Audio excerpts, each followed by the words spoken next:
profit without wasting much of the time. We'll jump onto the PYQ wala part.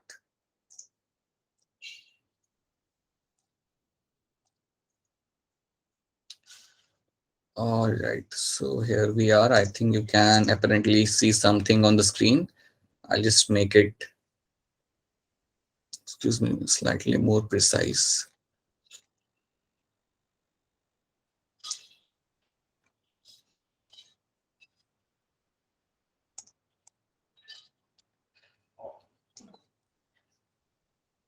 ठीक है, I think आप सबके सामने यहाँ पे एक क्वेश्चन आ गया होगा. आई होप और all of you can write. So slowly PYQs करते हैं बिकॉज हम ये चैप्टर खत्म कर चुके हैं. तो पीवाईक्यूज यहाँ पे हम पहले भी कुछ कर चुके हैं, अभी और यहाँ पे हम कुछ और करेंगे and then we can wrap up the chapter.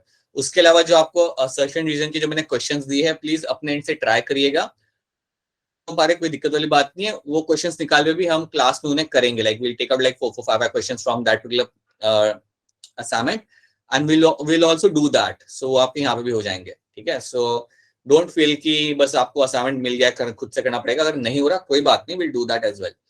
चलिए 55 क्वेश्चन का आंसर हम पहले तो क्वेश्चन आराम से पढ़ते हैं and then you can answer in the chat. Question आपका ये, which statement best explains the evolutionary advantage of meiosis. कौन सी स्टेटमेंट सही से एक्सप्लेन करती है यार मियोसिस का यहाँ पे लाइक सही एडवांटेज क्या है, एवोल्यूशनरी एडवांटेज यहाँ पे क्या है. सो पहला स्टूडेंट आपका ये है that meiosis is necessary for sexual reproduction. इसको मैं 2 मिनट के लिए साइड में रखता हूँ. राइट, इसे मैं 2 मिनट के लिए साइड में रख लेता हूँ स्टेटमेंट को. स्टेटमेंट भी मैं यहाँ पे देखता हूँ, genetic recombination are possible from generation to generation. ये भी स्टेटमेंट आपकी काफी सी लग रही है, इसको मैं लाइक साइड में रख सकता हूँ. Let me have a look at the statement C. Meiosis alternates with mitosis from generation to generation. ये आपका कोई इवोल्यूशनरी एडवांटेज नहीं है. राइट, इवोल्यूशनरी एडवांटेज का मतलब यहाँ पे आप समझो. इवोल्यूशनरी एडवांटेज जब मैं यहाँ पे कह रहा हूँ तो क्या आपको एक स्टोरी याद आ रही है जो मैंने आपको कल बताई थी about the DDT. Yes sir. तो मॉस्किटो को वहां पे मिल जाता इवोल्यूशनरी एडवांटेज. और वो एडवांटेज इसलिए मिल जाता क्योंकि उसके अंदर था वेरिएशन. और ये वेरिएशन उसके अंदर इसलिए आया था क्योंकि उसने जो वहां पे मॉस्किटो रिप्रोड्यूस करते हैं सेक्सुअली, और तब आपका होता है क्रॉसिंग ओवर. आपके जब गैमेट्स बनते हैं तब आपका होता है वहां पे क्रॉसिंग ओवर. तो ये एक रीजन था. That was a reason, because of that उनको एक इवोल्यूशनरी एडवांटेज मिला. ठीक है. ऑप्शन डी यहाँ पे देखते हैं, the same genetic system is pass from generation to generation. ये भी गलत है. सेम नहीं रहता, अलग होता है. यू फाइंड जब इसलिए तो बेटा हम लोग बोलते हैं कि आपको वेरिएशन देखने के लिए मिल रहा है. It's not the same thing you get to see in next generation. तो सी डी तो मेरा यहाँ पे बिल्कुल गलत है. अगर मैं ए और बी को यहाँ पे देखता हूं तो मुझे पता चलता है कि genetic recombination is the right answer. Genetic recombination are possible from generation to generation. और क्योंकि आपको यहाँ पे जेनेटिक रिकॉम्बिनेशन देखने के लिए मिलता है, इसलिए आपको एक उसकी वजह से मिलता है सिलेक्टिवली एडवांटेज.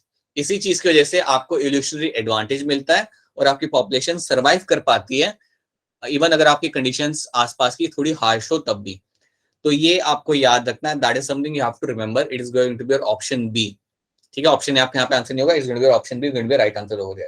ठीक है. हाँ, ये देखो ऑप्शन है क्या कर रहा है कि meiosis is necessary for sexual reproduction. That's true, ये बात आपकी सही है. बट इसका like it is not actually telling you about the evolutionary advantage over here. ये जो रिकॉम्बिनेशन जो आपका होता है ना, इससे आपको मिलता है evolutionary advantage. So that's why your option B. तो ये हो गया आपका क्वेश्चन नंबर 55. क्वेश्चन नंबर 59 यहाँ पे देखते हैं. Meiosis 1 is called as my reductional division. अब मैं समझाता हूँ कि इस स्टेटमेंट का मतलब क्या है. जब मियोसिस 1 आपका होता है तो आपका एक डिप्लॉइड सेल होता है. राइट, आपका डिप्लॉइड सेल होता है और आपको फिर मिलते हैं हैप्लॉइड सेल्स, आपको मिलते हैं आफ्टर मियोसिस 1. ठीक है. या मैं ऐसा कह सकता हूं कि आपके पास 2 क्रोमोसोम्स होते हैं और जब मियोसिस 1 खत्म होता है तो एक सेल के पास एक होता है, एक सेल के पास एक होता है. ये हमने ऑलरेडी पढ़ चुके हैं हम लोग ये बात. सो that is the reductional division. और जो मियोसिस 2 होता है बेटा, उसको हम बोलते हैं हमारा इक्वेशनल डिवीजन. अगर आपको याद हो तो मैंने आपको काफी बार बोला था that meiosis 2 is similar to your mitosis. Similar to your mitosis. And mitosis को भी हम बोलते हैं हमारा इक्वेशनल डिवीजन. तो ये दोनों स्टेटमेंट सही है. ठीक है, याद रखना दोनों स्टेटमेंट यहाँ पे आपकी सही है. पूछा ये है कि इसको इक्वेशनल डिवीजन क्यों बोलते हैं. इसको पूछा ये कि इक्वेशनल डिवीजन यहाँ पे इसको क्यों बोलते हैं, मियोसिस 2 को इक्वेशनल डिवीजन यहाँ पे क्यों बोला जाता है, ये आपको यहाँ पे पूछा गया है। So let's have a look. तो पहला स्टेटमेंट आपका यहाँ पे है पेयरिंग ऑफ होमोलोगस क्रोमोसोम। क्या आपको होमोलोगस क्रोमोसोम की पेयरिंग दिखती है मियोसिस 2 के दौरान? Yes sir. मियोसिस 2 के दौरान बेटा, मियोसिस 2 के दौरान क्या आपको होमोलोगस क्रोमोसोम की पेयरिंग दिखती है? नहीं दिखती, मियोसिस 2 में थोड़ी दिखेगी, वो तो मियोसिस 1 में होती है ना होमोलोगस पेयरिंग। होमोलोगस पेयरिंग बेटा जो होती है, जो दोनों साथ साथ में आके खड़े होते हैं, वो मियोसिस 1 के दौरान होता है। It is something you get to see in your metaphase 1, मतलब मियोसिस 1 के दौरान वो आपको मिलेगा। मियोसिस 2 के टाइम पे आपको होमोलोगस पेयरिंग नहीं मिलती, तो ये तो आपका हो गया गलत, राइट। क्या क्रॉसिंग ओवर होता है मियोसिस 2 के टाइम पे? No sir. नहीं होता। No sir. ऑप्शन डी देखते हैं यहाँ पे, डिसजंक्शन ऑफ होमोलोगस क्रोमोसोम, ये भी आपका नहीं होता during meiosis 2। You get to find separation of chromatid, ये आपका होता है। अगर आपको याद हो तो ड्यूरिंग योर मियोसिस 2 आपका जो एनाफेज होगा वो टाइम पे आपका सेंट्रल में ब्रेक होता है और आपके जो दोनों क्रोमैटिड्स होते हैं they start moving towards the respective poles. तो ऑप्शन सी आपका यहाँ पे हो जाता है सही। So that is going to be a right answer. तो आराम से आपको देखना है and then you have to answer this kind of question, ठीक है। सो याद रखना मियोसिस 2 को इवन कहा जाता है as a equational division because you know it is going to be very much similar to your mitosis, और उसको भी हम इक्वेशनल डिवीजन बोलते हैं, ठीक है। Now 47, the recombinase enzyme, the enzyme recombinase is required at which stage of meiosis? हाँ जी, इसका आंसर तो आप लोग बता सकते हो, डायरेक्टली बता सकते हो। आपके एंजाइम पैकेटिन क्यों डी क्यों कर रहे हो बेटा? पैकेटिन होगा इसका आंसर। पैकेटिन आपका टाइम होता है जहां पे आपका होता है क्रॉसिंग ओवर, ये टाइम पे आपको रिकॉम्बिनेज एंजाइम अपना काम करेगा। So it is always going to be pachytene. ऐसे तो स्ट्रेट फॉरवर्ड क्वेश्चन तो कभी गलत करने ही नहीं है, ये तो आपको बिल्कुल ही लाइक सही आंसर देना है, और सही आंसर भी आपको 30 सेकंड के अंदर दे के आगे बढ़ना है। नाउ 44 2016 का क्वेश्चन है, देखते ही से। In meiosis crossing over initiated at which particular stage? इसका भी आंसर बता दो। True Parul, that's true. बाकी लोग भी आंसर करेंगे। Akshit, Mansingh, Gunjan, pachytene right is going to be your stage जहां पे आपका क्रॉसिंग ओवर होता है। This is the point where you will get to see your crossing over taking place, ठीक है। ऑलराइट, हाँ जी बेटा बोलिए। कोई कुछ कह रहा था? नहीं, कोई कुछ नहीं कह रहा था। आई होप सबको स्क्रीन दिख रही है, ठीक है। अगर स्क्रीन ना दिखे कुछ हो तो बता देना। Then you have this question number 45, arrange the following events of meiosis in a correct sequence. आपको इन इवेंट्स को करेक्ट सीक्वेंस में आपको यहाँ पे प्लेस करना है। पहला है आपका यहाँ पे क्रॉसिंग ओवर, दूसरा है आपका यहाँ पे सिनेप्सिस, तीसरा है आपका यहाँ पे टर्मिनलाइजेशन ऑफ चास्मेटा, और फोर्थ है आपका यहाँ पे डिसअपीयरेंस ऑफ योर न्यूक्लियोलस। तो मैं इतना तो कह सकता हूँ इन चारों में से जो सबसे पहली चीज होती है वो होती है आपका सिनेप्सिस। ये कौन, हाँ जी, ये होता है आपका कौन से स्टेज पे? हाँ जी राइट। तो पहले आपको होगा सिनेप्सिस, तो 2 कहां से चालू होता है? तो 2 मुझे मिल जाए बी के अंदर और सी के अंदर, ये दोनों में से कोई एक आंसर होगा। अब देखते हमारा सेकंड क्या होगा, सेकंड स्टेज क्या होगा आपके हिसाब से? Crossing over right. सेकंड, अच्छा डी भी आपके यहाँ पे, हाँ सेकंड क्रॉसिंग आपका होगा सेकंड। सो 2 and 1 यहाँ पे आ रहे हैं, यहाँ पे भी आ रहे हैं। थर्ड क्या होगा? टर्मिनलाइजेशन होगा, डिसअपीयरेंस ऑफ न्यूक्लियोलस होगा, क्या होगा? टर्मिनलाइजेशन।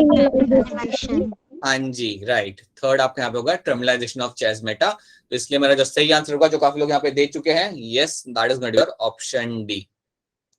ऑप्शन डी आपका यहाँ पे सही आंसर हो जाता है। Option D is going to be your right answer, ठीक है। So that is something going to be your option D. अब देखते हैं हमारे यहाँ पे question number 33, how many mitotic division are needed for a single cell to make 128 cells. तो बताइए इसको कैसे करना होता है। इसका एक सिंपल सा रूल आपको याद रखना है कि 2:1 आपको देते हैं 2 सेल, राइट। 2:2 आपको देते हैं 4 सेल। तो ये जो 2 है ना, इसका मतलब नंबर ऑफ टाइम डिवाइड हुआ, मतलब 2 टाइम्स अगर आपका माइटोसिस होता है तो आपको 4 सेल मिलते हैं। अगर आपका 3 टाइम्स अगर आपका माइटोसिस होता है तो आपको मिलता है 8 सेल, राइट। तो जब तुम ऐसे कैलकुलेट करोगे ना 2:2, 2:3 कितना नंबर आ रहा है, तो वैसे ही आप देखोगे 2:7 is going to give you the 128 cells. तो कभी भी अगर आपके सामने वो लोग ऐसा क्वेश्चन डाल देखिए यार, बता दो कि इतने 2:8 कैसे आया? अरे 2:3 है ना, 2:3 का मतलब क्या होता है, एक सेकंड ना, 2:3 का मतलब क्या होता है, 2 into 2 into 2, तो क्या होगा, 2 into 2 आपका हो गया 4, 4 into 2 का हो गया 8, है ना। सो रेस टू है ना बेटा, रेस टू है ना, इसलिए, right. The number is going to just keep on race. फिर आप करोगे यहाँ पे 2:4 कर दो तो कितना होगा, 2 into 2 into 2 into 2, कितना हो रहा है, बच्चे तो चुप हो गए 16 6 हो रहा है, अगर 2:4 कर देते हम से। ऐसे ही आप करते रहोगे ना, so you will get to see कि आपको 2:7 पे मिलता है आपका 128 सेल्स। तो इन्होंने पूछा यही आपको, how many mitotic division are needed, कितने माइटोटिक डिवीजन लग जाएंगे ताकि आपके 128 सेल्स आपके बने यहाँ पे। तो आपको आपको लग जाने यहाँ पे, और उनसे आपके 128 सेल आपके बन जाएंगे। तो कभी भी अगर आपको ऐसा कोई नंबर वो लोग दे देना तो बस आप 2:2 आप नंबर बढ़ाते रहो, राइट, और चेक करो कि कहाँ पे वो नंबर आके रुक रहा है, and you will get to have your answer, right. अब इसके अंदर वो लोग ऐसा बहुत बड़ा नंबर नहीं देंगे, दे वोंट बी लाइक कि देंगे आपको कि बताओ 2054 सेल्स कैसे बनेंगे, ऐसा क्वेश्चन वो लोग नहीं देंगे कभी आपको। एक छोटा नंबर यहाँ पे होगा, ठीक है, और वो आपको लॉजिक दौड़ा के आपको कर लेना है। नाउ आफ्टर दिस, सो ये हमने यहाँ पे देख लिया। 34 यहाँ पे देखते हैं, during cell division in the apical meristem. अब अपाइकल मेरिस्टेम देख के टेंशन नहीं लेना है, ये एक आपका प्लांट का अपाइसिस होता है, समझिए तुम्हारा ट्री है, ट्री नहीं है प्लांट है, राइट। प्लांट का जो टिप होता है ना उसे हम कहते हैं अपाइसिस, इसको हम बोलते हैं अपाइसिस। और यहाँ पे मिलता है आपको अपाइकल मेरिस्टेम, यहाँ पे इससे तो सर शूट ग्रोथ नहीं करती है। बोलिए बेटा बोलिए, आप कुछ कह रहे थे। शूट ग्रो होती है ना, ग्रो करती है, ये ग्रो करती है, बिल्कुल, ये आपकी शूट ग्रो करती रहेगी। तो ये आपका जो अपाइकल मेरिस्टेम है, ये बेसिकली यहाँ पे कुछ सेल्स होते हैं, मेरिस्टेमेटिक सेल्स, और ये आपके डिवाइड करते रहते हैं। इन्होंने कुछ नहीं करता, इन्होंने करना है माइटोसिस ऑब्वियसली, और ये डिवाइड करते रहेंगे। इन्होंने पूछा ये है, द न्यूक्लियर एनवेलप और nuclear membrane will appear in which particular stage, कौन से स्टेज पे आपने सुना है, काफी बार मैंने बोला भी है कि न्यूक्लियर मेम्ब्रेन विल रीअपीयर और nuclear membrane is going to appear. तो कौन सा टेलोफेज। बिल्कुल सही है बेटा, चैट में भी आप आंसर कर सकते थे, right, it is going to be your telophase. Telophase के अंदर आपकी न्यूक्लियर मेम्ब्रेन आपकी आती है, ठीक है। हमने काफी बार किया, कितने बार वो ऐसे मेम्ब्रेन बना करते थे हम लोग, like it is was like so much, कितने बार बना चुके हम लोग। So that is something used to happen in my telophase, ठीक है। तो इन्होंने बस क्वेश्चन में ये डाल दिया ताकि बच्चे थोड़े से कंफ्यूज हो जाए, या बच्चे सोचे कि यार ये कुछ अलग तो नहीं है, ये कोई अलग नहीं है, they are nothing but some of the cells of the plant which undertake the mitosis, ठीक है। So that's your 34। ये देखते हैं, अभी देखो इसके अंदर भी इन्होंने फिजूल में क्वेश्चन काफी लंबा करके दिया है आपको ताकि आप थोड़ा सा सोच में आ जाओ। लेकिन देखिए क्वेश्चन क्या है, if you are provided with the root tip of onion in your class and asked to count the chromosome, which of the following stages can you most conveniently look into, कौन से stage में metaphase. Chat बेटा, chat में answer क्या करो, yes सबके answer सही है। मेटाफेज आपका सबसे बढ़िया स्टेज होता है, इससे बढ़िया स्टेज कोई हो नहीं सकता अगर मुझे क्रोमोसोम्स को स्टडी करना है तो चाहे मैं ओनियन का रूट टिप लूं, कैरेट का लूं, या कोई दूसरे फल का लूं, you have to know that your metaphase is the best time to study the chromosomes। तो कितना भी लंबा क्वेश्चन बना के पूछे, उन्होंने सिंपली पूछा, बड़ा सिंपल क्वेश्चन था, they have just made it slightly much more elaborated by adding some couple of more statements। हाँ, ये थोड़ा ध्यान से करेंगे हम लोग, यहाँ पे बहुत सिंपल क्वेश्चन है। Select the correct option with respect to the mitosis. देख लो माइटोसिस के रिस्पेक्ट में आपको सही ऑप्शन यहाँ पे ढूंढना है। पहला स्टेटमेंट आपका यहाँ पे ये है, chromatid separate but remain in the centre of the cell in anaphase. तो इस स्टेटमेंट को मैं 2 मिनट के लिए साइड में रख लेता हूं, ठीक है। दूसरा स्टेटमेंट यहाँ पे देखता हूँ, chromatid start moving towards the opposite pole in telophase. क्या ये सही है या गलत है? गलत।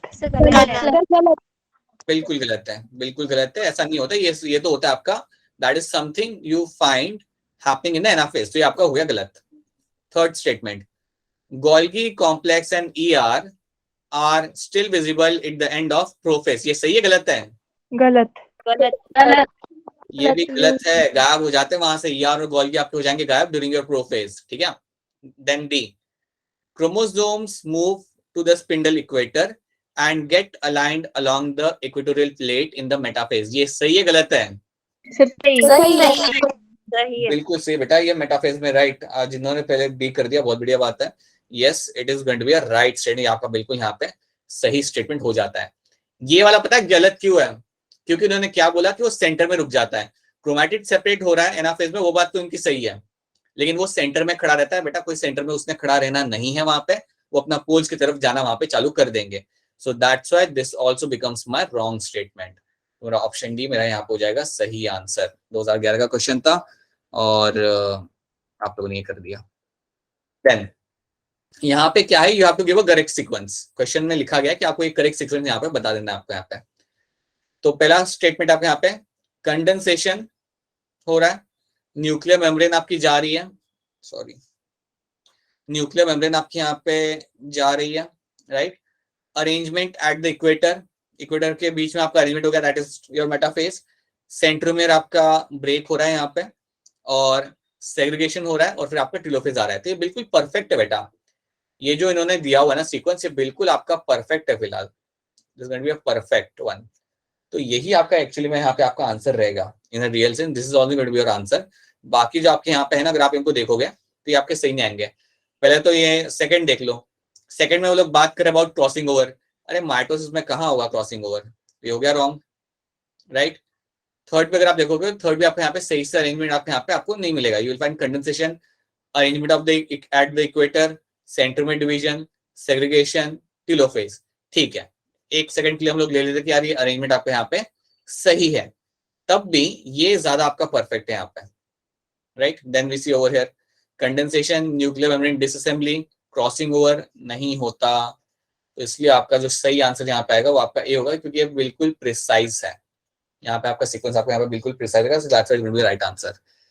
Then so these are your questions, these are the questions which you have done। और ऐसे ही हमने कुछ पहले भी हमने कुछ यहाँ पे क्वेश्चंस कर चुके हैं about in terms of PYQ। ये क्वेश्चंस मैं आपके साथ शेयर करूंगा, रफली आपके साथ मैंने शेयर करने हैं फिलहाल अराउंड 18 to 20 PYQs, जो आप एक बार देख सकते हो। अगर आपको लगता है कि खुद से एक बार फिर उन्हें करना आप कर सकते हो। Don't take it as a assignment, assignment मैं आपको सेपरेटली बना के देता हूँ जो आप मुझे सबमिट करने होते हैं। PYQs जब मैं आपको दे रहा हूँ आप सॉल्व करिए, खुद से देख लीजिए, अगर आपको कोई कंफ्यूजन लगता है then you can always get back to me, ठीक है। Now we'll jump, so this is where your chapter gets completed। यहाँ पे आपका सेल साइकिल सेल डिवीजन वाला चैप्टर यहाँ पे खत्म हो जाता है। इस चैप्टर को लेकर अगर आपको कोई क्वेरी या कोई कंसर्न रहता है देन ऑब्वियसली आप मुझे बता सकते हो, इधर अभी या बाद में भी आप बता सकते हो कि यार ये सब चीज हमें समझ नहीं आ रही, so you can always get back to me with that. अभी हम लोग क्या करेंगे, will be jumping on to new chapter, और जो नया चैप्टर हमारे यहाँ पे रहेगा that is going to be your chapter of your direction and absorption, जो आपका रहेगा चैप्टर 16, B16 आपका चैप्टर रहेगा, और वो हम यहाँ पे देखेंगे। So let me just go back to your chapter, to your slides. Okay, so मैं अभी आपके साथ, अभी तो आपको स्क्रीन दिख नहीं रही होगी, just wait a minute, we'll get to see the screen in a minute or so।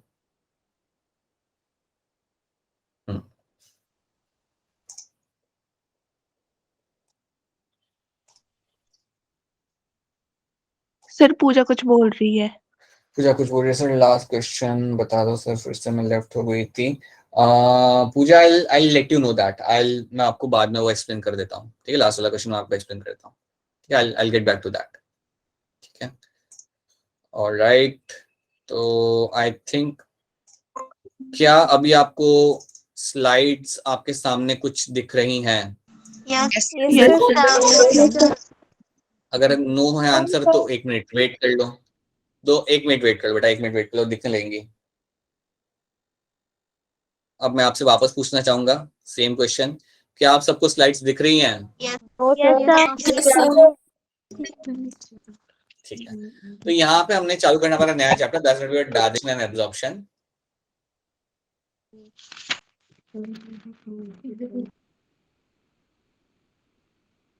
ठीक है, direction and absorption is a new chapter going to start with. Right? Okay, so first of all I hope जब मैं यहाँ पे कुछ लिख रहा हूँ तो आपको दिख रहा है और वो दिख भी आपको फटाफट रहा है. इट्स नॉट लाइक बहुत स्लो दिख रहा है. Yes sir. तो अभी तक मैं कितने स्टार बना चुका हूँ? सर मतलब दिख रहा है. हाँ हाँ जी, ठीक है ठीक है. So that's what I want to confirm. ठीक है, तो ये चैप्टर देखेंगे. यहाँ पे हम सीखेंगे यार क्या क्या होता है डाइजेशन के अंदर, क्या क्या होता है आपके जीआई ट्रैक में, क्या होता है, कैसे चीजें आप डाइजेस्ट करते हो. So all those things will try to understand. और यहाँ से हमारा एनुअल फिजियो वाला पार्ट यहाँ पे चालू हो रहा है. याद रखना, आप जब भी एनुअल फिजियो पढ़ रहे होते हो, इवन दो हम लोग बात करेंगे हमारे डाइजेस्टिव सिस्टम के बारे में, आपको ये बात समझनी है कि हर एक चीज कहीं ना कहीं दूसरे चैप्टर्स के साथ भी रिलेटेड है. राइट? सो अगर आप Yes, इस चैप्टर को बहुत ही सही से आराम से अगर आप इसे पढ़ लेते हो, समझ लेते हो हर एक पार्ट को, देन इवन आपके बाकी के जो चैप्टर्स है उसमें से भी कुछ पोर्शन आपका कवर हो जाता है. If not completely but small portion gets covered over there. So that's why याद रखना these all chapters are very much interrelated. ठीक है, so let's start with the content. और हम यहाँ पे देखते हैं हमारा पहले जीआई ट्रैक. सो जब भी हम बात करते हैं डाइजेस्टिव सिस्टम की, तो आपको याद रखना है कि आप पहले यहाँ पे एक चीज की बात करते हो. You talk about one thing that is going to be your GI tract. GI tract जिसको हम इवन कहते हैं हमारा एज अ एलिमेंट्री कैनाल. हम इसे इवन बोलते हैं हमारा एज अ एलिमेंट्री कैनाल. अब जब हम बात करते हैं हमारे एलिमेंट्री कैनाल की, तो इसको तो हमने डिटेल में समझना ही है. एलिमेंट्री कैनाल आपका चालू होता है from your mouth and will reach up to your anus. So mouth to anus आपका रहेगा आपका alimentary canal. So that's the one thing जिसको हम यहाँ पे समझेंगे. Second important thing about digestive system is going to be the accessory organs. जो second important चीज है आपकी यहाँ पे डाइजेस्टिव सिस्टम के अंदर, वो आपकी रहेंगी एक्सेसरी ऑर्गन्स. अगर आप में से किसी को लग रहा है ना कि कोई चीज दिख नहीं रही स्लाइड के अंदर, then please let me know. ठीक है, एक्सेसरी ऑर्गन्स क्या होंगे उनके मैं आपको यहाँ पे कुछ एग्जांपल देता हूँ. You can have something like your teeth. आपका टंग हो जाता है, एक्सेसरी हो जाता है, बिल्कुल सही. You can have something like your liver, pancreas. हाँ जी, बहुत बढ़िया. You can have something like your gall bladder. So they are all going to be the examples of your accessory organs. So हमने दो चीज याद रखते हैं कि ये इस चैप्टर के अंदर हम दो चीजों पे बड़ा फोकस करेंगे. एक तो आपका एलिमेंट्री कैनाल के ऊपर हम फोकस करेंगे, उसके साथ साथ हम लोग फोकस करेंगे हमारे एक्सेसरी ऑर्गन्स के ऊपर, और ये किस तरीके से काम करते हैं जिससे हमें डाइजेशन में मदद मिलती है. So these are the things will be paying attention to. तो इन चीजों के ऊपर हम लोग यहाँ पे ध्यान देंगे, इन चीजों को हम यहाँ पे हम समझेंगे. So let's try to see few things. Food must be broken down into molecules that are small enough to enter into your body cells. आपको याद रखना है कि आप जब कुछ खाते हो, उन चीजों को आपको बहुत ही माइन्यूट पार्टिकल्स में ब्रेक डाउन करना है ताकि ये सब सेल के अंदर एंटर कर सके. They could enter inside the cell. ये आप करना चाहते हो. ठीक है, तो ये करने के लिए आपका जो बॉडी करेगा वो होगा यहाँ पे आपका डाइजेशन. तो जब आपका खाना आपके पेट में जा रहा है, the food is being broken down into small particles or small molecules so that it can enter inside the cell. और इसी प्रोसेस को हम यहाँ पे बोलते हैं हमारा digestion. That process is called as your digestion. आप लोग मुझे एक बात बताओ, हमने कुछ सीखा था, अगर एक लार्ज पार्टिकल को मैं ब्रेक डाउन करता हूँ into smaller particles, इस प्रोसेस को हम लोग क्या बोलते हैं? Catabolism. That is something called as your catabolism. बिल्कुल सही. तो यहाँ पे भी आपका कैटाबॉलिज्म हो रहा है, राइट? और वो इतने स्मॉल पार्टिकल्स हम बना रहे ताकि वो सेल में इजीली एंटर कर सके. Now the organ which are involved in a breakdown of food. हाँ जी बेटा बताइए. अच्छा मीनाक्षी क्या कुछ क्वेश्चन है? रिपीट कर दीजिए, मैं बात करूंगी. हाँ बेटा कर देता हूँ सर. इनकी वर्किंग, एक सेकंड समझ आएगा. इनकी वर्किंग क्या होती है? हाँ वही हमें डिटेल में समझनी है मीनाक्षी. उन्हें डिटेल में समझना है कि उनकी वर्किंग क्या है, क्या काम करते हैं, क्या क्या चीजें बनाते हैं, क्यों बनाते हैं, क्या होगा अगर वो बनाएंगे नहीं वो चीजें. So all those things will understand in the upcoming weeks. ठीक है. Now the organs involved in breakdown of food collectively is called as your digestive system. ये बेसिकली आपका सिस्टम जो है वो आपका फूड ब्रेकडाउन करने में आपको यहाँ पे हेल्प करेगा. तो जिन्होंने अभी मिस किया था, हमने यहाँ पे ये बात की थी कि जो आपका जो फूड पार्टिकल होता है उसको हम ब्रेक डाउन करते हैं इनटू स्मॉलर पार्टिकल. जो भी आप खाते हो, आपने चावल खाया, आपने रोटी खाई, जो भी आपने खाया, उसको हम ब्रेक डाउन करते हैं into smaller particles, and that is something done by your digestive system, ताकि उसे आप एंटर करा सको सेल के अंदर, ताकि उन पार्टिकल्स को, उन स्मॉल मॉलिक्यूल्स को आप सेल के अंदर एंटर करा सको। आप समझो आप राजमा खा रहे हो, राजमा में क्या होता है, प्रोटीन, उस प्रोटीन को ब्रेक डाउन किया जाएगा into amino acid, and that is nothing but your digestion, उसको हम वहां पे डाइजेशन बोलते हैं। और उन्हें अमाइनो एसिड्स पे ब्रेक डाउन इसलिए किया जाता है अल्टीमेटली, ताकि उन अमाइनो एसिड्स को सेल के अंदर भेजा जा सके, या वो अमाइनो एसिड्स आपके इंटेस्टाइन के सेल के अंदर जा सके। तो ये है आपका यहाँ पे डाइजेशन। उसी तरीके से फॉर एग्जांपल समझो अगर आप राइस खा रहे हो, कार्बोहाइड्रेट में, हाँ नहीं नहीं, कार्बोहाइड्रेट को या पॉलीसेकेराइड को ग्लूकोज के अंदर, जैसे आप समझो आप उल्टा। फॉर एग्जांपल आप चावल खा रहे हो, तो चावल is like it's a starch, right, और आप जानते हो स्टार्च आपका एक पॉलीसेकेराइड होता है। तो वो स्टार्च को आप ब्रेक डाउन करते हो, स्टार्च को ब्रेक डाउन करके आप अल्टीमेटली क्या बना रहे हो, ग्लूकोज बना रहे हो, राइट। आपका जो स्टार्च होता है उसको आप ब्रेक डाउन करके अल्टीमेटली बनाते हो ग्लूकोज। तो ये क्यों हुआ, because of digestion, this is the event of digestion. और ये करने के लिए आपके डाइजेस्टिव सिस्टम ने आपकी मदद की।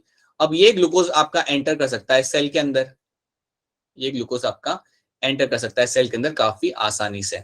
तो this is all you find happening in your stomach, in your intestine, ताकि आप ऐसे मॉलिक्यूल्स को सेल के अंदर भेज सको, चाहे वो ग्लूकोज हो, चाहे वो अमाइनो एसिड हो, चाहे वो कोई फैटी एसिड हो, ठीक है।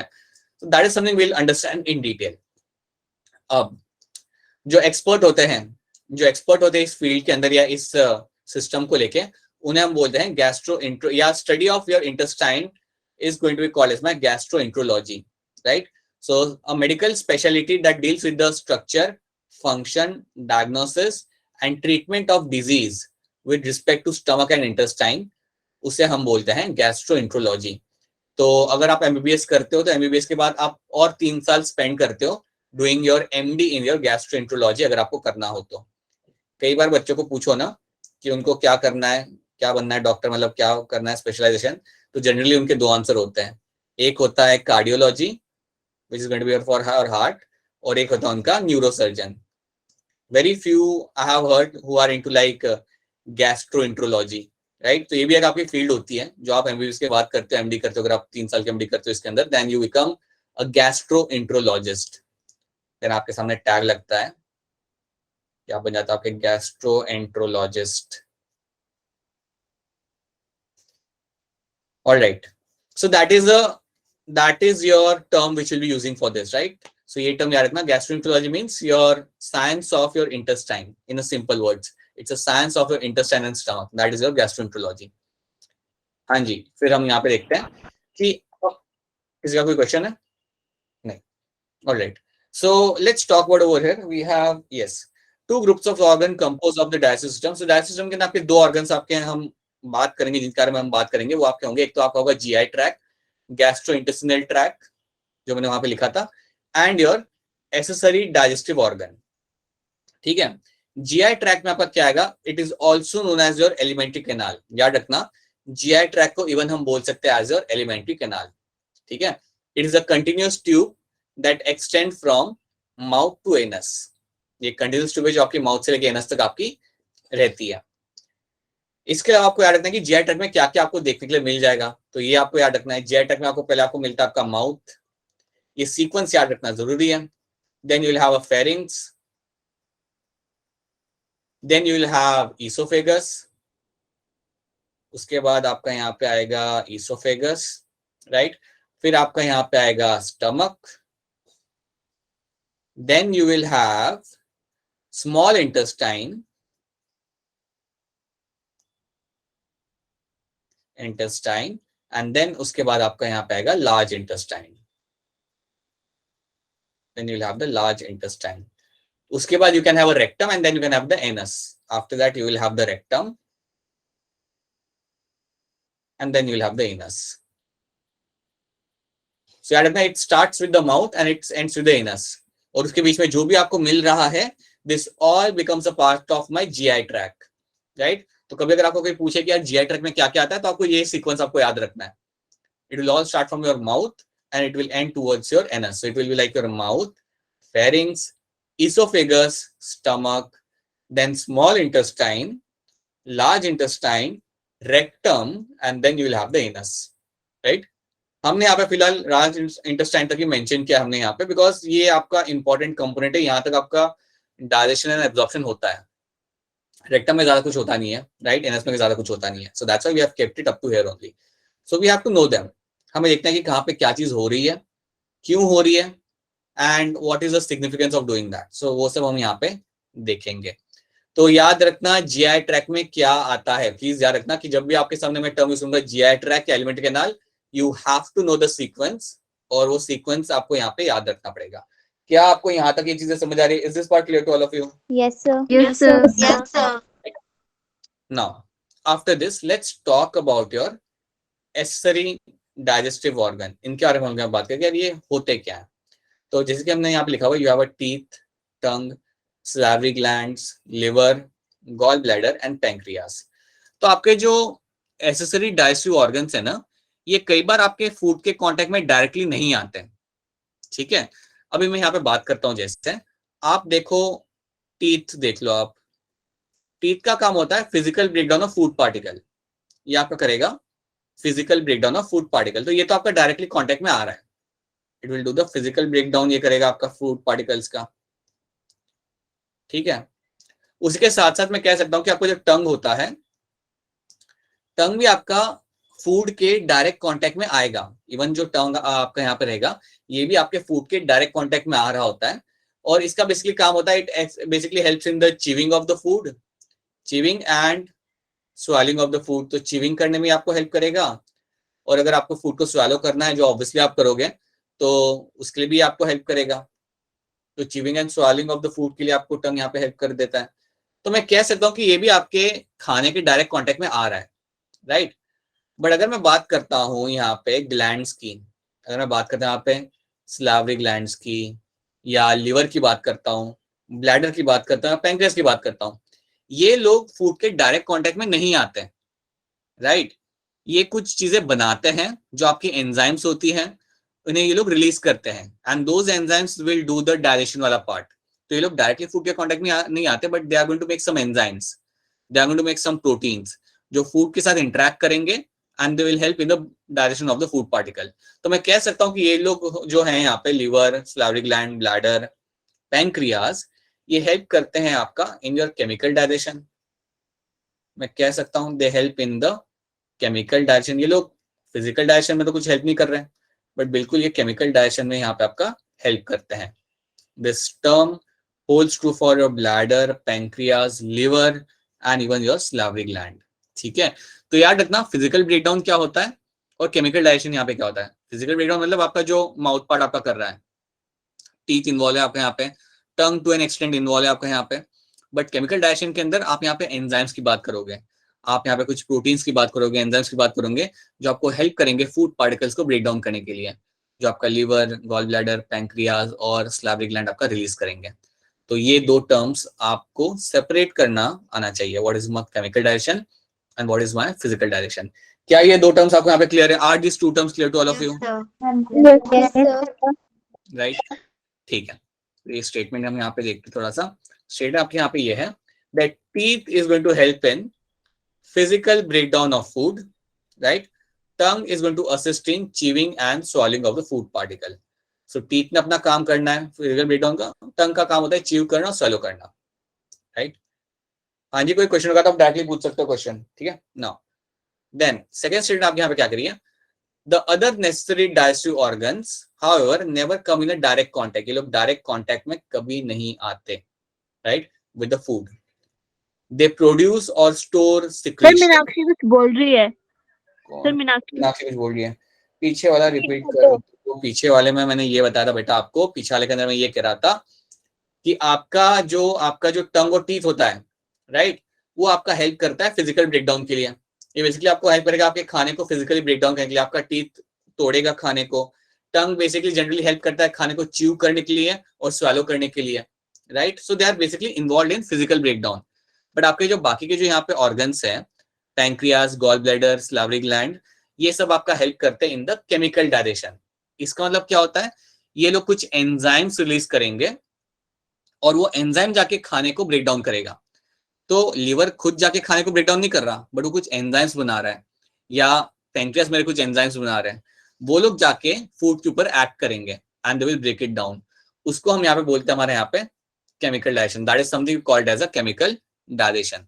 तो यही चीजें मैंने यहाँ पे भी लिखी हुई है, सेम चीज आपका इन अ फॉर्म ऑफ सेंटेंस यहाँ पे लिखा हुआ है, that these organs store secretion, और वो सिक्रीशन आपका जाता है जीआई ट्रैक्ट के अंदर via ducts and helps in the chemical breakdown of food.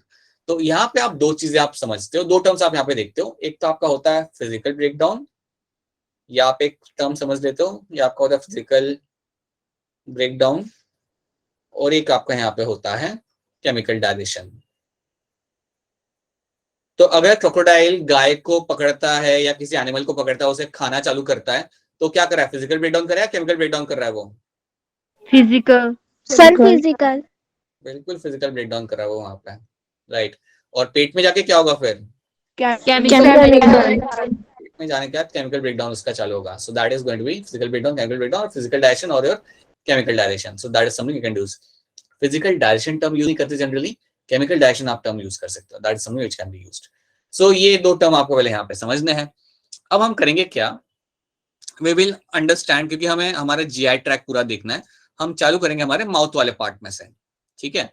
तो हम यहाँ पे चालू करेंगे हमारी जो जर्नी हम यहाँ पे स्टार्ट करेंगे, it will start from the mouth वाला part. So will start from the mouth, और जब हम माउथ की बात करेंगे यहाँ पे, राइट, बात माउथ को हम यहाँ पे यूज कर सकते हैं, इसके लिए एक और टर्म यहाँ पे यूज कर सकते हैं as a oral cavity. I can also use a term like a oral cavity. I can also use a term like a buccal cavity. एक और मैं टर्म यहाँ पे यूज कर सकता हूँ जिसका मैं बोल सकता हूँ एज अ बकल कैविटी। तो ये एक ही टर्म नहीं, मैं कई सारे टर्म्स यहाँ पे मैं यूज कर सकता हूँ। इधर I can use a term like a buccal cavity, oral cavity और अ माउथ, राइट। सो अगर मैं इनमें से कोई एक टर्म यूज कर रहा हूँ ना, it's going to be same thing basically, right. आपको माउथ में जो दो एसेंशियल चीजें आपको यहाँ पे दिखती है, देखने के लिए मिल जाती है, एक तो हम बात करेंगे हमारे, हाँ जी बेटा बोलिए, कुछ कह रहे थे आप? Teeth, right, and then you have your टंग।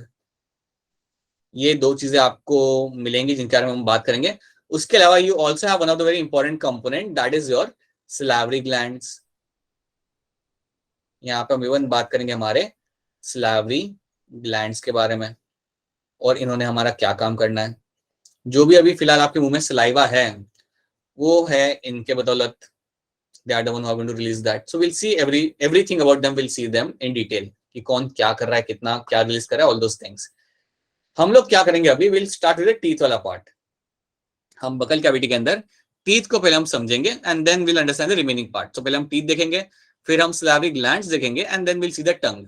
अब मैं टंग को लास्ट में इसलिए रख रहा हूँ क्योंकि एनसीईआरटी में या नीट के सिलेबस में टंग को बहुत डिटेल में एक्सप्लेन नहीं किया गया, right. So will only understand few components of the tongue, कुछ कंपोनेंट हम टंग का निकाल के उसे समझेंगे and that's it, that is the only thing will be doing, ठीक है।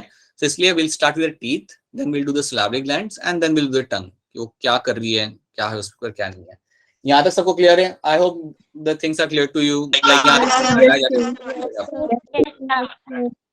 ठीक है, राइट। अगर आप यहाँ पे पिक्चर देखोगे, तो अगर आपको पिक्चर दिख रही है, you can see you have a oral cavity, right, you have a mouth, then you have a pharynx, देन आपके यहाँ पे आपको इसोफेगस दिख रहा है, काफी लंबा सा इसोफेगस आपके यहाँ पे, लीवर आपको यहाँ पे दिख जाएगा, and you will have the stomach उसके साइड में ही है, बिल्कुल पास में ही है लीवर के, राइट। पैंक्रियाज नीचे है थोड़ा, राइट, वो आपको यहाँ पे एकदम से दिखेंगे नहीं। And then you have a intestine. जो स्मॉल इंटेस्टाइन होता है ना बेटा, वो बहुत लॉन्ग होता है, ठीक है, वो काफी लंबा होता है, और लार्ज इंटेस्टाइन एक्चुअली उसका लेंथ छोटा होता है। अच्छा, कोई मुझे बताएगा ऐसा क्यों होता है? स्मॉल इंटेस्टाइन, हाँ जी बेटा बताइए। प्रॉपर फूड डाइजेशन के लिए, सर एब्जॉर्प्शन के लिए। हाँ, बात आपका सही है, प्रॉपर डायरेक्शन और प्रॉपर एब्जॉर्प्शन के लिए आपका स्मॉल इंटेस्टाइन काफी लंबा होता है। मेरा क्वेश्चन ये है कि स्मॉल इंटेस्टाइन को स्मॉल क्यों बोलते हैं, जबकि वो इतना लेंथ है उसका, इतना लाइक डायमीटर की वजह से। डायमीटर डायमीटर की वजह से। बिल्कुल सही आंसर बेटा सिल्की आपका। डायमीटर जो यहाँ पे रहेगा मेरे स्मॉल इंटेस्टाइन का, वो काफी स्मॉल रहेगा, राइट, इसलिए उसे हम बोलते हैं स्मॉल इंटेस्टाइन। लार्ज का जो डायमीटर होता है वो थोड़ा सा बड़ा होता है, इसलिए उसे हम कहते हैं लार्ज इंटेस्टाइन। अच्छा, लेंथ में बताता हूँ आपको, हाँ यहाँ पे एक बार लेंथ मेंशन कर देता हूँ। 6 मीटर, 2.5 लार्ज इंटेस्टाइन की 2.5 metre. Right. So overall if we see the length of the complete GI tract ना, अगर हम पूरे जीआई ट्रैक का लेंथ देखेंगे, राइट, अगर हम पूरे जीआई ट्रैक का यहाँ पे हम लेंथ देखेंगे, आपका आंसर बिल्कुल सही था बेटा. अगर हम पूरे जीआई ट्रैक का लेंथ देखते हैं, so it is going to be रफली अराउंड 5 to 7 मीटर. कोई बता सकता है कि 1 मीटर कितना फीट होता है? 12. 12 फीट होता है 1 मीटर. 1 मीटर होता है आपका अराउंड 3.3 फीट. मतलब आपकी हाइट 2 मीटर भी नहीं है एक्चुअली में देखा जाए तो, है ना. अगर 1 मीटर आपका 3.3 फीट होता है तो हम में से कोई भी 2 मीटर का नहीं है in a real case, right. Neither of us is, हम में से कोई भी नहीं है ना. 6.6 फीट का तो कोई भी नहीं है. हम लोग होंगे 5'10", 5'11" होंगे मैक्स टू मैक्स. तो आपका जीआई ट्रैक यहाँ पे है वो 5 से 7 मीटर का है. तो आप अंदाजा लगा लो कि कितना फीट लंबा होता होगा ये द कंप्लीट जीआई ट्रैक. ठीक है. And that is also in the living person. कई बार क्या होता है ना, आपको इस लेवल पे तो आएगा नहीं, लेकिन लिविंग पर्सन के अंदर इतना लेंथ जो रहता है ना, उससे थोड़ा ज्यादा रहता है if you see the GI tract of a dead individual, because तब वो मसल जो कॉन्ट्रैक्ट हुई होती है वो भी रिलीज हो चुकी होती है. ठीक है. बट आपको याद रखना है फिलहाल एक जीआई ट्रैक का जो लेंथ रहेगा वो रहेगा यहाँ पे 5 to 7 मीटर्स का. So that will be the length of your GI track. चलिए आगे देखते हैं. तो अभी हमने बात करनी है यहाँ पे हमारे टीथ की. So will talk about the teeth और उनको यहाँ पे हम थोड़ा सा समझते हैं कि यार टीथ में मुझे क्या मिलेगा क्या नहीं मिलेगा. So when we talk about teeth, ये मैं ऑलरेडी मेंशन कर चुका हूँ कि ये इन्होंने हेल्प करना है for the physical breakdown of your food particle. तो उतना तो आप लोग जानते हो. अब जब भी हम टीथ की बात करते हैं ना, यहाँ पे आप कुछ टर्म्स यहाँ पे आप याद रखेंगे अबाउट द ह्यूमन टीथ. अगर हम ह्यूमंस की बात करें, ह्यूमन टीथ का, तो कुछ टर्म आप यहाँ पे याद रखते हो. एक टर्म आपका यहाँ पे होता है समथिंग लाइक हेटेरोडोंट. हेटेरोडोंट का मतलब होता है दैट ह्यूमन बकल कैविटी के अंदर, या अगर किसी बकल के मैमल्स के अंदर in the buccal cavity you have different types of teeth are been seen. different types of teeth are observed. Different types of teeth are seen. हमारे buccal cavity में भी कई सारे टाइप के टीथ होते हैं, राइट. कई सारे दूसरे मैमल्स होते हैं, उनके भी अलग अलग टाइप के टीथ मिल जाते हैं आपको. ठीक है. So we are going to be heterodont. याद रखना, humans are going to be heterodont means हमारे अंदर अलग अलग टाइप के टीथ आपको देखने के लिए मिल जाते हैं. सो अलग अलग टाइप पहले हम यहाँ पे देख लेते हैं. वो सीक्वेंस याद रखना. एक आपका होता है इंसीजर, Canine. Canine, right. बहुत बढ़िया. फिर आप करेंगे यहाँ पे प्रीमोलर और मोलर. फिर आप करेंगे मोलार. तो ये 4 टाइप्स आपको आपके बकल कैविटी में देखने के लिए मिल जाते हैं. Incisor, canine, premolar, molar. Crocodile में होते होंगे क्या ये 4 टाइप्स? क्या लगता है क्रोकोडाइल के अंदर आपको मिल जाते होंगे ये 4 टाइप के टीथ? No sir. नहीं मिलते होंगे बेटा, नहीं मिलते. उसमें सिर्फ एक ही टाइप का होता है. क्रोकोडाइल को कुछ च्यूइंग का, देखो एक चीज है ना, क्रोकोडाइल को कोई खाने को च्यू नहीं करना होता. उसका सिंपल काम होता है पकड़ो, तोड़ो उस फ्लैश के पार्ट को, उसे स्वेलो कर लो. उसने कोई च्यूइंग करनी नहीं है, उसने डायरेक्ट उसे स्वेलो करना है. तो crocodile will have only one type of teeth. They won't have अलग अलग टाइप की वैरायटी उसके अंदर आपको देखने के लिए नहीं मिलेगी. ठीक है.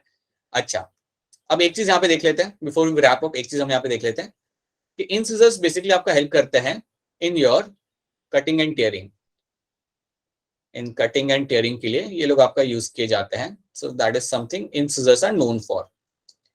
Canine basically use for the tearing of the food. उसे टेयर करने के लिए, तोड़ने के लिए फूड को कैनाइन आप यूज करते हो. कैनाइन अगर आप आपने देखोगे ना, if you happen to see your own canine, अगर आप उसे ऑब्जर्व करते हो तो वो इतने शार्प नहीं है जितने एक कैट के होते हैं या एक चिंपैंजी के होते हैं या एक बंदर के होते हैं. इतने शार्प नहीं है वो. तो कोई मुझे बता सकता है कि यार आपके कैनाइन इतने शार्प क्यों नहीं है आपके क्योंकि इवोल्यूशन सर हमारा डाइजेस्टिव सिस्टम जो है सर, वो पका हुआ भोजन पचाने के लिए वो कच्चा, मतलब सर जो बाहर होते हैं वो कच्चा भोजन खा सकते हैं, इसलिए उनके इतने राइट राइट, सही आंसर है आपका, बिल्कुल सही आंसर है. देखो होता क्या है ना कि during the course of thousands of years humans have started eating cooked food. इतने सालों के दौरान ह्यूमंस ने पका हुआ खाना खाना चालू कर दिया और उसके वजह से आपके जो कैनाइन है they are no longer that sharp. पहले हुआ करते थे, आज से लाइक 10,000 साल पहले जो आपके एंसेस्टर्स थे उनके होते थे शार्प, आपके नहीं है. Because now you are eating a cooked food, इसलिए आपके जो कैनाइन है वो इतने शार्प नहीं है. इतने शार्प है कि आप किसी को काटोगे तो उसे दर्द होगा, बट इतने शार्प भी नहीं है कि वो बॉडी के अंदर पियर्स कर जाएगा. So that's what you have in your canine, right? So they are no longer that sharp. हाँ, आपके जो ancestors थे वो तो raw flesh भी खाते थे. They used to eat the raw flesh, so they need to have those strong canines, right? बाकी animals को अगर आप देखोगे तो they still have strong canines. They have a very sharp canines, which is used for meat tearing or meat cutting. ठीक है? So that's going to be one thing. Then आपके प्रीमोलार्स का काम होता है ग्राइंडिंग करना. शॉर्ट में अगर याद रखो तो ग्राइंडिंग करना, और मोलार्स का भी वही काम होता है. Molars are also going to be known for the grinding purposes के लिए ही ये जाने जानते हैं, राइट? सो जो चिविंग वाला पार्ट होता है, रियल सेंस जो चिविंग वाला पार्ट होता है वो आपके प्री मोलार्स और मोलार्स ही करते हैं. सो जो ग्राइंडिंग वाला पार्ट होता है मतलब उसे मैस्टिकेट करना, च्यू करके उसे एकदम लाइक पतला कर देना खाने को, that is something done by your pre molars and molars. ये सीक्वेंस आपको याद रखना हमेशा. जब भी हम बात करते हैं टीथ की तो ये सीक्वेंस आप याद रखना, इंसिजर्स, कैनाइन्स, प्रीमोलार्स, मोलार्स, क्योंकि ये सीक्वेंस के थ्रू आप काफी सारी चीजें समझ जाते हो. ठीक है, बस मैं एक चीज यहाँ पे बताना चाहूंगा. सो ये आई वांट कि इतना तुम याद रखो, और एक और चीज याद रख लो यहाँ पे. एक और टर्म हम यूज करते हैं ह्यूमंस के लिए, that is going to be your thecodont. एक और टर्म यहाँ पे यूज करते हैं, that is going to be your thecodont. Thecodont का मतलब ये होता है that your teeth are located in the socket. Teeth are embedded. Teeth are going to be embedded in sockets. तो हमारे जो टीथ है ना वो काफी अच्छे से सॉकेट के अंदर लगे हुए हैं. They are very nicely placed in the socket. इसलिए हम बोलते हैं कि ह्यूमंस के अंदर you have a thecodont type of teeth. Shark में वैसा नहीं होता.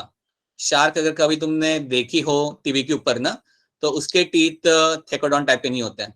उसके काफी सुपरफिशियल लगे हुए होते हैं, और कई सारे उसके टूट भी जाते हैं. बट अच्छी बात क्या होती है शार्क की कि उसके हमेशा टीथ नए नए आते रहते हैं. ठीक है, क्रोकोडाइल जो होता है, क्रोकोडाइल के टीथ होते हैं थेकोडोंट टाइप के. They are very well placed in the jaw, काफी अच्छे से सॉकेट में लगे हुए होते हैं. ठीक है, उसके अगर दांत गए तो उसको प्रॉब्लम होगा. He won't be able to catch the prey, right? तो मैं आपको यहाँ पे एक पिक्चर दिखाना चाहूंगा before we wrap up. Socket वाली picture. So this is how it is going to look like. आपका जो टीथ है यहाँ पे वो बिल्कुल बहुत अच्छे से ये सॉकेट के अंदर लगा हुआ है. So that's why we use a term like a thecodont for the teeth. ठीक है, that's why we use that kind of term over here. तो अभी मैं चाहता हूँ कि बस आप ये दो टर्म पे याद रखो जो आप ऑलरेडी जानते हो, right? Will start building things on that. Will start building things on that कि यार ये है क्या, क्या करेंगे, एंड एवरीथिंग अबाउट देम. ठीक है, तो आई होप यहाँ तक सबको क्लियर है. I hope these are the things which are clear to all of you. Yes, Yes, sir. ठीक है. Yes, sir. So yeah, I'll be sharing this with you, and just wait a minute. Yes, sir. हाँ जी, एक second रुकेगा. Just want to let you know about the. हाँ, तो अभी कल हम लोग मिलेंगे at morning, in morning at 8:30. ठीक है,